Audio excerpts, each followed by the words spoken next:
വൻ പാപങ്ങളുടെ ലിസ്റ്റിൽ പെട്ടതാണ്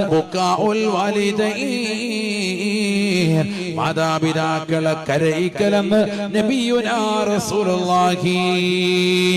ദുനിയാവും ആഖിറവും നഷ്ടമാണ്, നഷ്ടമാ. ഒരു നിലക്കും നീ വിജയിച്ചവനാവുകയില്ല. മാതാപിതാക്കളെ രണ്ടുപേരെയോ രണ്ടിൽ ഒരാളെയോ നിന്റെ അടുക്കൽ എത്തിച്ചാൽ, അവർക്ക് ഖിദ്മത്ത് എടുക്കാനുള്ള അവസരം കിട്ടിയാൽ അത് മുതലാ. നബിയുനാ റസൂലുള്ളാഹി സ്വല്ലല്ലാഹു അലൈഹി വസല്ലം തങ്ങളോട് ചെയ്യുകയാണ്, മൻ ഖറഅ സൂറത്തുൽ കഹ്ഫി യൗമൽ ജുമുഅ അല്ലാഹ ലഹു മിനൻ നൂർ മാ ബൈനൽ ജുമുഅതൈൻ. ജുമുഅ ദിവസം, വെള്ളിയാഴ്ച ദിവസം ആരൊരുവൻ സൂറത്തുൽ കഹ്ഫ് പാരായണം ചെയ്യുന്നുണ്ടോ, ആ ഓതിയ ദിവസത്തിന്റെയും വെള്ളിയാഴ്ചയുടെയും അടുത്ത